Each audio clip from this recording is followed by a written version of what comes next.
Hi everyone. In this video, we'll be discussing how to adjust your boilerplate language.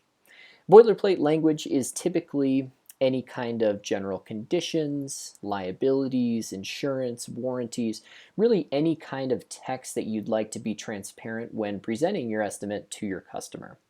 So let's go ahead and take a look at the boilerplate section. We're going to do so by clicking Reports right here in the center of our screen. Next, we're going to click Boilerplate.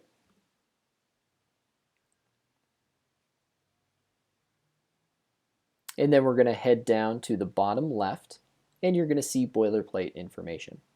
This is where anything boilerplate related is going to take place. As a new customer of ours, you're going to see something that looks exactly like my screen here. And these are just some example boilerplates.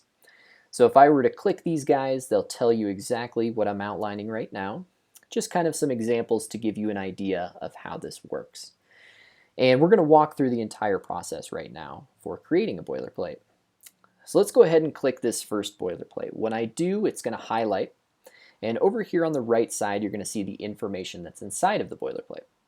The first thing we notice is the heading. This is essentially the title for the boilerplate. So let's just make some adjustments. And then this box right here is the text that's inside of the boilerplate. So if I were to make an adjustment here, and we've got an autosave feature here enabled, so any changes you make will automatically be saved. And we also have a save button down here if you're ever uncomfortable or just feel like saving. So that was really simple. We just made an adjustment to our boilerplate. You'll see our title translated over here to our list of boilerplates, and we can see what's inside. So a really basic boilerplate. But let's take this boilerplate to the next level now. So let's make some additional adjustments using kind of the features that we have installed here for your boilerplate, really to allow customization and make it a really personal proposal for your customers.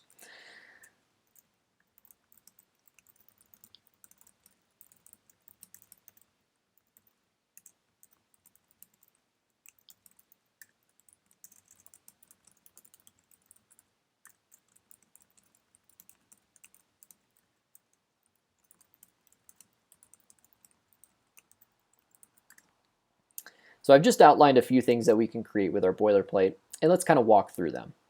So we can underline certain aspects just by highlighting a word and clicking the U.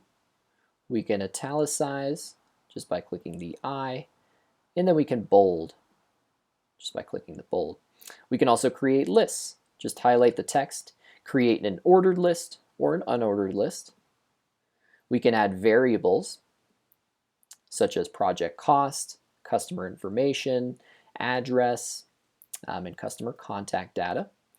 You can also make certain certain words bigger. If we highlight the words we want to adjust the size, just come up here to our size and make an adjustment. And finally, we can also justify our text left, center, and right.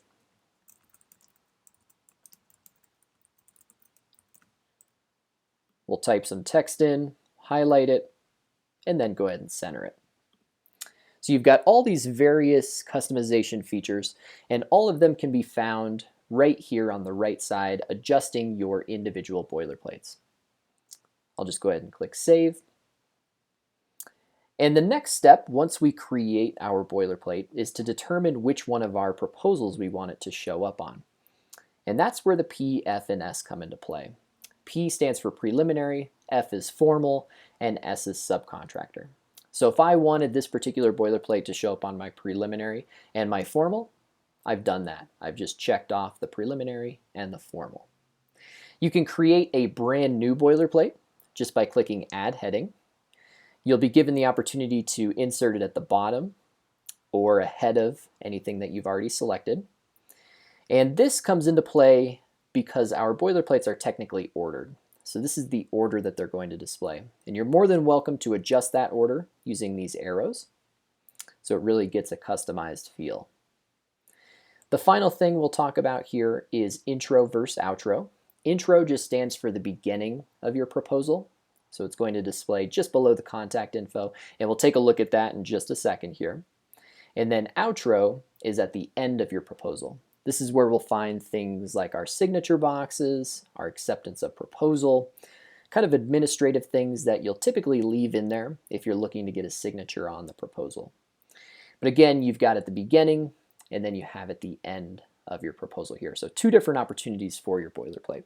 Once you create a boilerplate, it's saved in there. It's going to display on all of your proposals, so you never have to do the work twice. If you ever want to remove a boilerplate, just go ahead and click these red X's right here. But let's go ahead and look at our formal proposal, because we should see the boilerplate that we just created here. So we're going to head back up to the top. We're going to click Formal. We're going to click Print Preview, and then Print to PDF.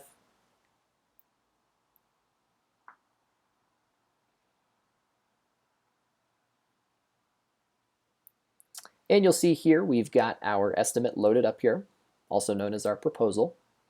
You'll see the text that we just created, the boilerplate text. So here's our title, and then here's all of that information we placed inside of the boilerplate.